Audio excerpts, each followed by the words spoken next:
नमस्कार प्यारे छात्रों को सभी लोगों का हमारे YouTube channel NCERT math success classes पर स्वागत है।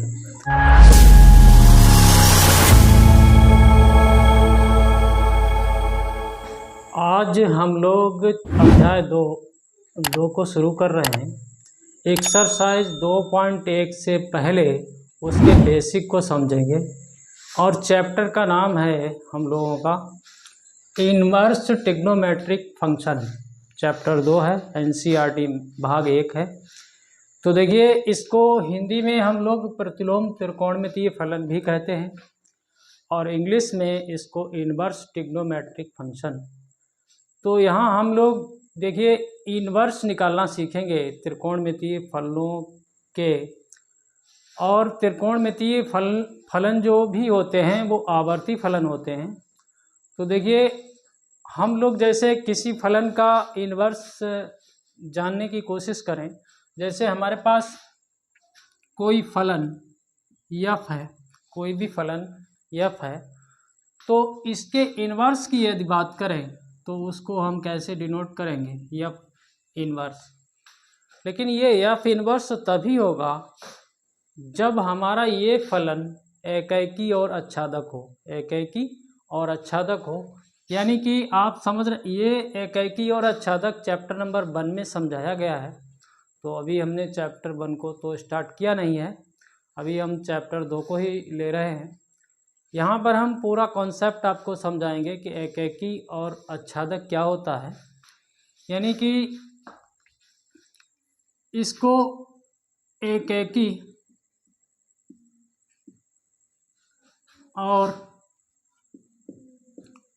आच्छादक, ये जब हमारा फलन एकैकी और आच्छादक होगा तभी हम लोग इसका इनवर्स निकाल सकते हैं, यानी कि प्रतिलोम निकाल सकते हैं।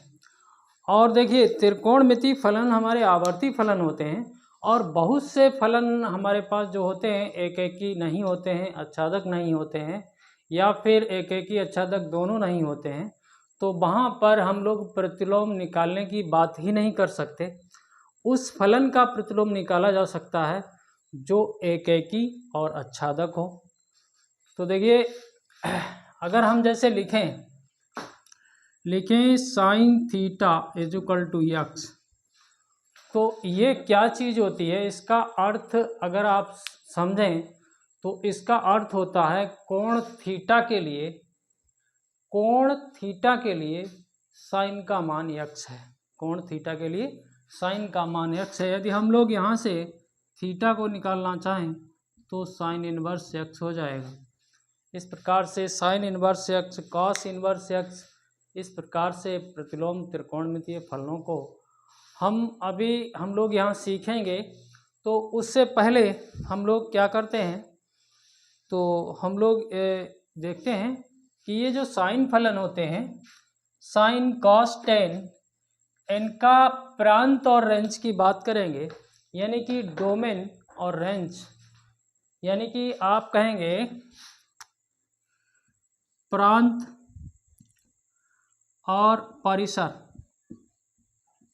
प्रांत और परिसर, इसको बोलते हैं इंग्लिश में डोमेन, इसको बोलते हैं रेंज।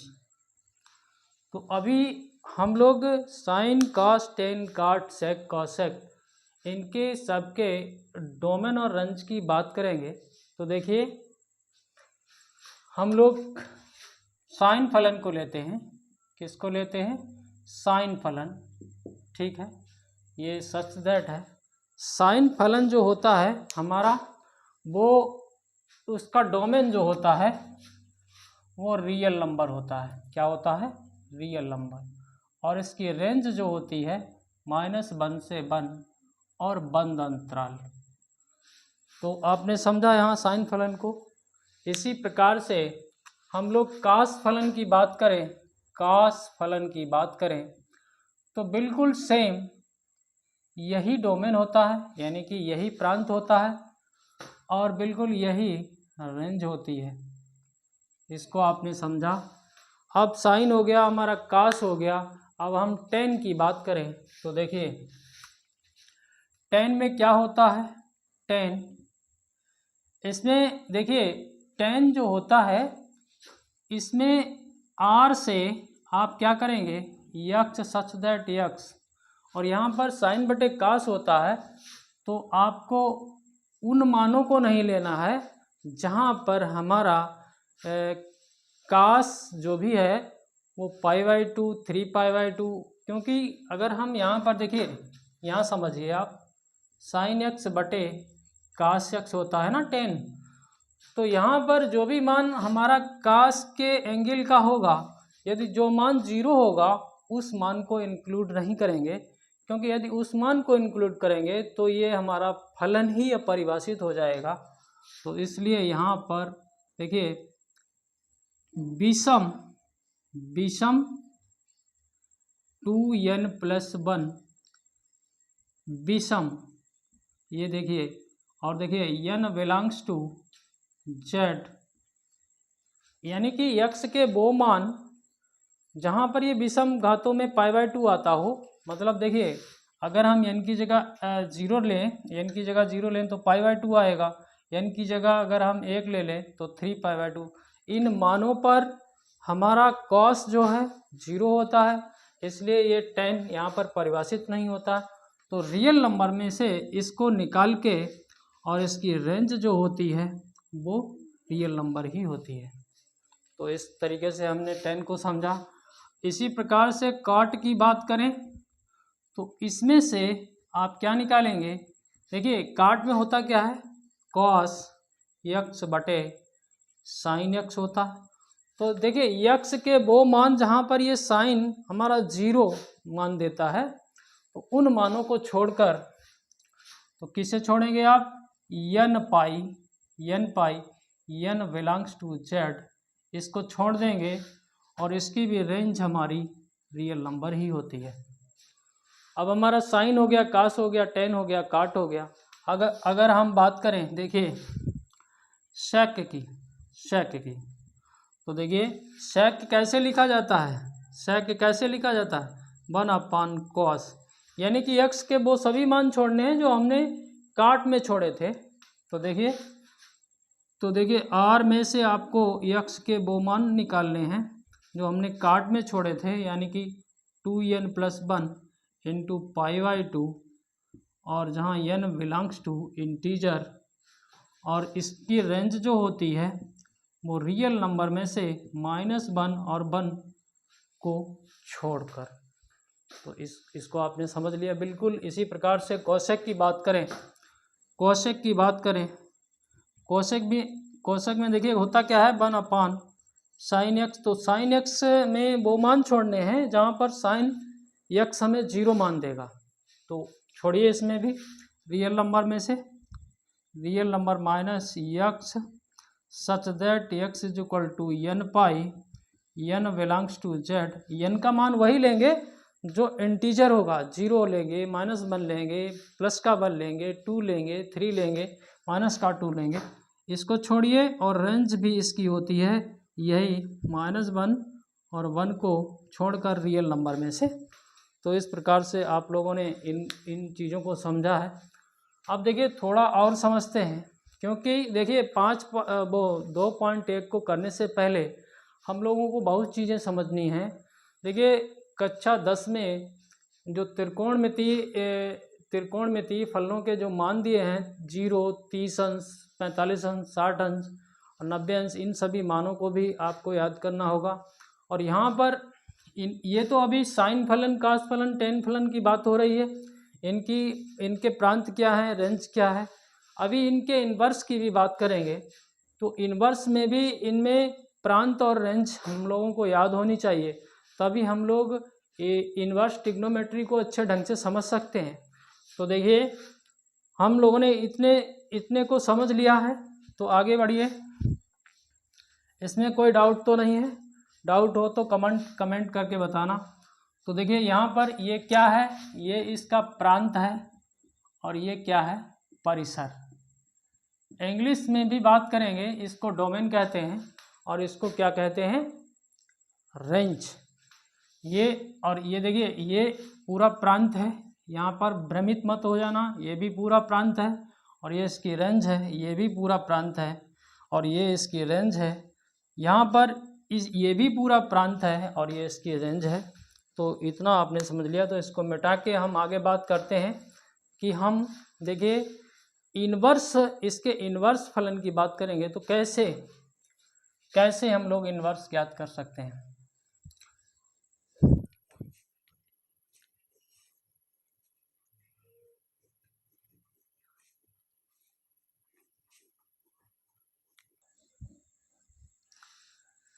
अब देखिए अध्याय 1 में एक टॉपिक है हमारे पास कि कोई भी फंक्शन इन्वर्टिबल यानी कि व्युत्क्रमणीय कब होता है।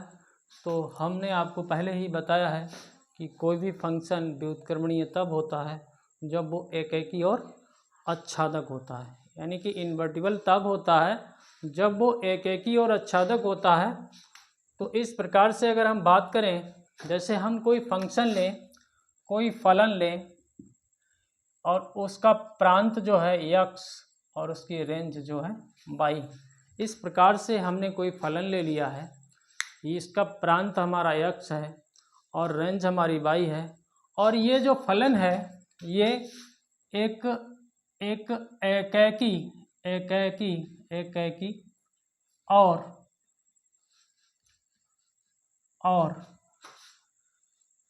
आच्छादक फलन है, आच्छादक फलन है,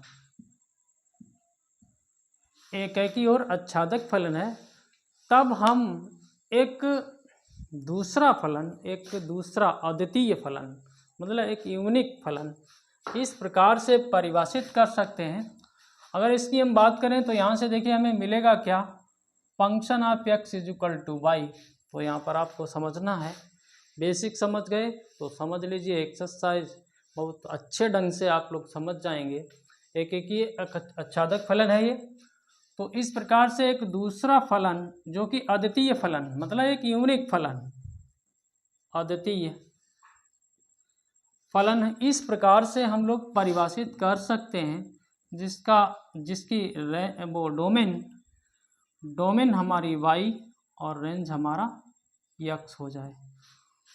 इस प्रकार से इस अद्वितीय फलन को हम लोग परिभाषित कर सकते हैं। तो यहाँ पर देखिए gy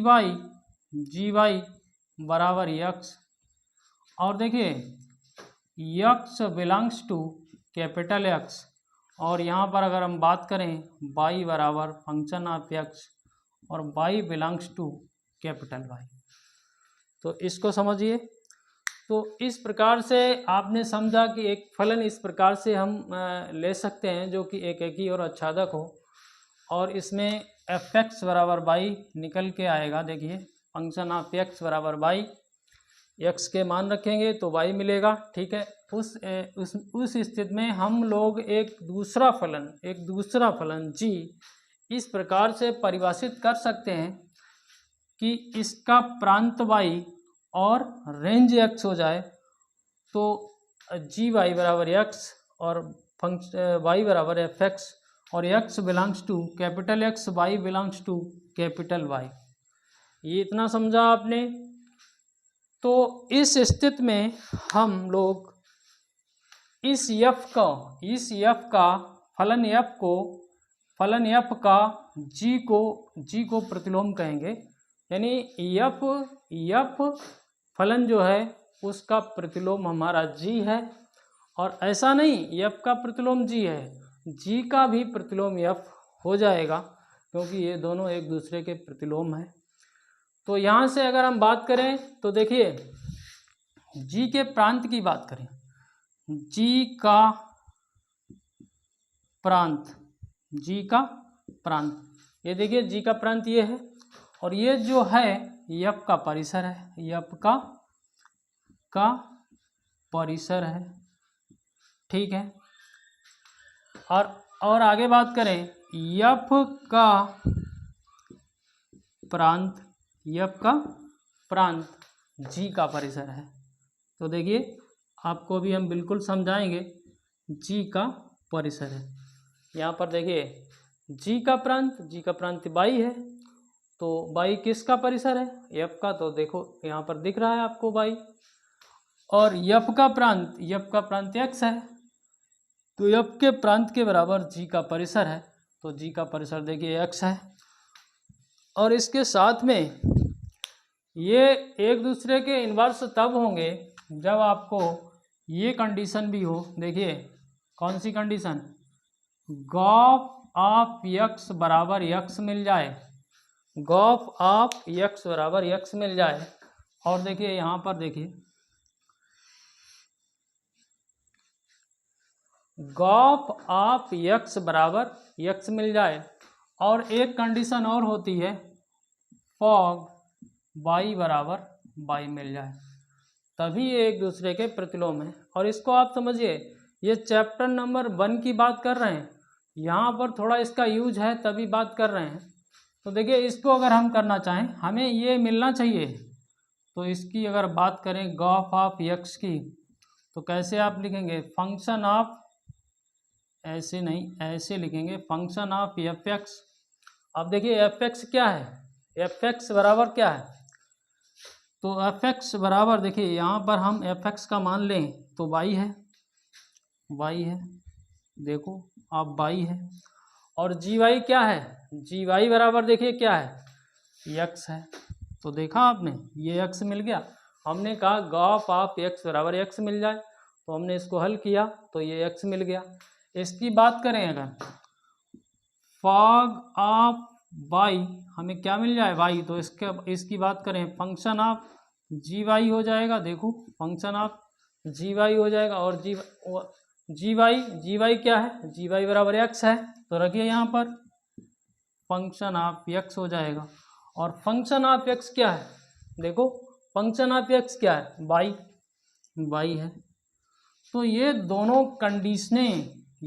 कंडीशनें भी इसके लिए फुलफिल होनी चाहिए, इसके लिए फुलफिल होनी चाहिए। तो आपने यहाँ समझा कि इन्वर्टिबल फंक्शन कैसा होता है, यानी कि यफ का इन्वर्स तभी संभव है निकालना जब हमारा यफ एकैकी और आच्छादक है। साथ ही ये जो जी फंक्शन हमने लिया है ये भी एकैकी और आच्छादक होगा, आच्छादक है, ठीक है, होना ही पड़ेगा इसको, तभी इनका प्रतिलोम हम लोग कह सकते हैं। यानी कि अब हम बात करें तो जी का प्रतिलोम हमारा एफ इनवर्स आ गया, जी का प्रतिलोम हमारा एफ इनवर्स आ गया। और अगर जी का प्रतिलोम एफ इनवर्स आ गया तो देखिए अगर जी में अगर इन्वर्स इधर लगा दें तो एफ इन्वर्स में फिर आगे ऊपर इन्वर्स लगा दें तो इन्वर्स इन्वर्स कैंसिल, तो ये एफ आ गया, यानी कि एफ का प्रतिलोम जी इन्वर्स है। तो इतना आपने समझा। अब आगे बात करते हैं हम लोग कि हम साइन फलन कॉस फलन इनका इन्वर्स कैसे निरूपित कर सकते हैं, तो इतना आप लोग समझ रहे हैं।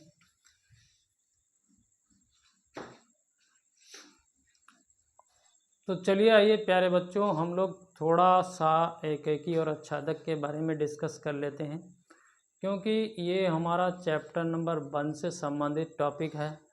यहाँ पर हल्का सा डिस्कस करेंगे ताकि ये बात आपके समझ में आ जाए कि एकैकी आच्छादक होता क्या है। तो आइए, जैसे हम बात करें कोई फलन होगा, उसका प्रांत 1 2 3 4 है, इधर से उसका जो रेंज है, जैसे हम कहें ए बी सी डी, ठीक है। और देखिए एक का बी से मैपिंग करा दें, 2 का सी से मैपिंग करा दें, और 3 का ए से, और 4 का ये बचा हुआ डी से करा दें, तो इस ऐसे फलन को हम लोग बन और आंटो कहेंगे। इसमें होता क्या है, देखिए इधर से सभी उधर ऑक्यूपाइड हो जाएं और उधर से सभी इधर हो जाएं, मतलब इधर से प्रतिचित्रण इधर मिल जाए और इधर से इनका प्री इमेज इधर मिल जाए। जैसे हम एक फलन की बात करें, जैसे देखिए एफ एक्स बराबर अगर हम ले लें 4x + 1 या 3 ऐसे ले लें, तो इसका इन्वर्स निकालना चाहें तो कैसे निकालेंगे, इसको आप बाई कर लें, फिर 4x + 3 कर लें, 3 को इधर लाएं, बाई -3 हो जाएगा, इधर 4x हो जाएगा। तो देखें x बराबर बाई -3/4 हो जाएगा। इसको अगर आप लिखना चाहें, देखिए ये बाई का ही तो फलन है, तो इसको ऐसे भी तो आप लिख सकते हैं, बाई -3/4 ऐसे लिख सकते हैं। अगर इसकी अगर बात करें तो देखिए, जैसे इसकी ऐसे ही हम बात करें, इधर से इसका प्रांत लें और इधर इसकी रेंज लें। जैसे x हमारा फंक्शन क्या है, फंक्शन ऑफ x बराबर 4x + 3 है। तो जैसे हम x की जगह अगर 1 रखें, x की जगह हम यहाँ पर 1 रखें, तो देखिए हमें मिलेगा क्या, यहाँ 1 रखा, 4 और 3 7, तो ये 1 हमारा मैप हो रहा है 7 से। अगर हम 2 रख लें तो 4 दूनी 8 और 3 11 इधर हो जाएगा। अगर हम 3 रख लें, 3 यहाँ रखें तो 4 3 12 और 3 15 हो जाएगा। ठीक, अगर हम चलिए 4 रख लेते हैं, क्योंकि हमें यहाँ समझाना है और कोई ज़्यादा बताना नहीं है। 4 रख लें, 4 चौको 16 और 3 19 हो जाएगा, 19 हो जाएगा। तो देखिए इधर से जो भी हम नंबर रख रहे हैं उधर हमें उसका प्रतिचित्रण मिल रहा है, यानी कि मैपिंग हो रही है। तो अगर हम इसकी बात करें एफ बाई की, और ये हमारा y -3/4 है, तो अगर हम इधर से y का मान 7 रखें यहाँ पर 7 रखें, तो यहाँ पर भी 7 रखेंगे, 7 - 3/4/4, तो ये यानी कि इधर से भी हमारा ये प्री इमेज मिल रहा है। अगर हम चलिए 11 रख लें, तो यहाँ 11 - 3/4, 11 - 3 के 8, 8/4 यानी कि 2। तो देखिए 11 के लिए हमें 2 मिल रहा है। तो इस प्रकार से दोनों तरफ से हमारा फलन ऑक्युपाइड हो जाए तो ऐसे फलन को हम एकैकी और आच्छादक फलन कहेंगे। चलिए अब हम लोग, अभी तक हम लोगों ने साइन फलन, कॉस फलन, टेन फलन, कॉट फलन, सेक फलन, कॉसेक फलन के प्रांत और परिसर को समझा। अब हम लोग साइन इनवर्स फलन की बात करेंगे और उसके प्रांत और परिसर को देखेंगे, कैसे हम लोग उसको प्राप्त करेंगे। और वही चीज़ हम लोगों के लिए एक्सरसाइज 2.1 के लिए बहुत ज़रूरी है, उसी को हम लोग यहाँ पर समझेंगे। तो देखिए पहले हम लोग साइन एक्स का ग्राफ बनाएंगे, उसी से आपको मैं समझाने का प्रयास करूँगा। तो देखिए कैसे बनता है साइन एक्स का ग्राफ। ये एक्स अक्ष है और ये एक्स डैश है, और देखिए ये वाई अक्ष है और ये वाई डैश है। यहाँ समझिए, ये देखिए ये, और साइन एक्स का आपने ग्राफ समझा भी होगा, बहुत बार पढ़ा भी होगा। तो हम लोग ऐसे चलते हैं इस प्रकार से, फिर यहाँ से ऐसे, फिर ऐसे, ये आवर्ती फलन होते हैं। तो इधर देखिए, यहाँ से ऐसे चलोगे, फिर ऐसे चलोगे, फिर नीचे आओगे, यही चलता रहता है। तो देखिए यहाँ पर अगर हम 0 रख लें तो हमें साइन 0 मिलता है। यहाँ चलते हैं, यहाँ पर आ गए हम, और यहाँ पर अगर हम π/2 रख लें तो साइन π/2 1 होता है। तो ये हमारा ये जो दूरी है यहाँ तक की, ये हमारी 1 है। यहाँ पर आप 1 को रिप्रेजेंट कर दीजिए, और देखिए यहाँ पर भी उसी दूरी पर -1 को रिप्रेजेंट कर दीजिए। तो देखिए ये हमारा जो ये मिला है, ये π/2 पर है, और ये पॉइंट हमारा पाई है। तो देखें आप साइन पाई रखें, साइन 0 ही होता है, साइन पाई का मान 0 ही होता है। तो देखिए ये 0 ही है यहाँ पर मान, और यहाँ पर अगर हम बात करें तो ये 3π/2 है। और साइन 3π/2 का मान आप निकालें तो ये -1 आएगा, इसीलिए ग्राफ नीचे आया है। इसी प्रकार से अगर यहाँ पर बात करें तो ये 2π है, और यहाँ पर अगर बात करें, देखिए साइन 2π का मान 0 होता है, यहाँ पर बात करें तो ये यानी कि कितना है 2.5, यानी कि 5/2 पाई है। ऐसे ही आगे भी बात कर लेंगे। तो यहाँ देखिए π/2 है, और यहाँ पर देखिए यहाँ पर ये कितना है माइनस का π/2, ये माइनस का π/2, ये आपका -π है, ठीक है।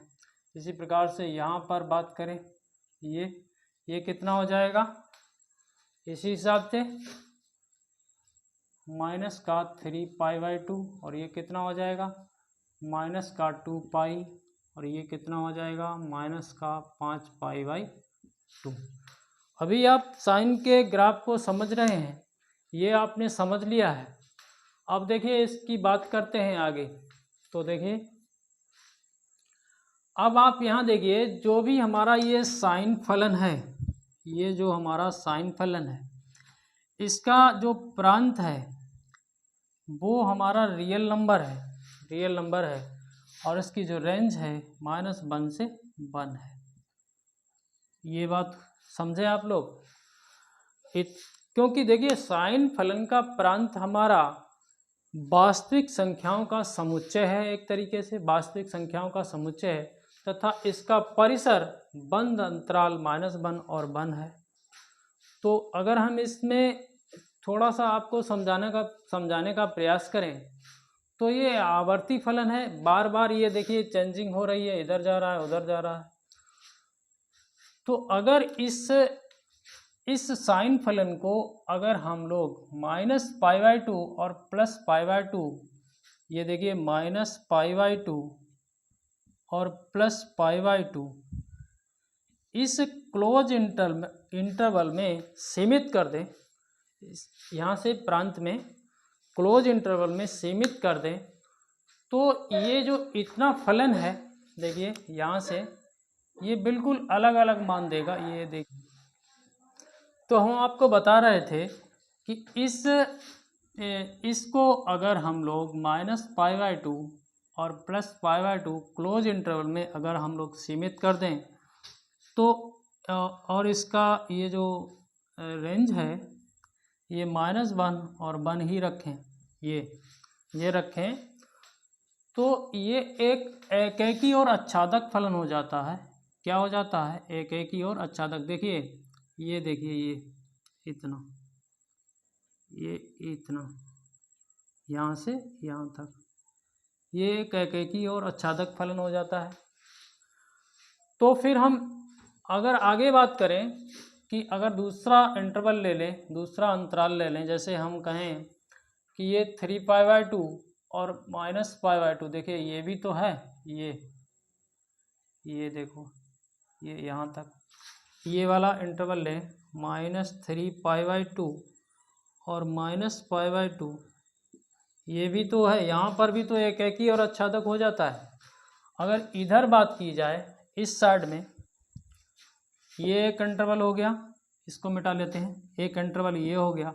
अगर इस साइड में बात करें तो देखिए π/2 से 3π/2, π/2 से 3π/2, यहाँ पर अगर बात करें तो यहाँ पर भी ये एकैकी और आच्छादक फलन हो जाता है, और इनका परिसर जो है वो -1 और 1 ही है।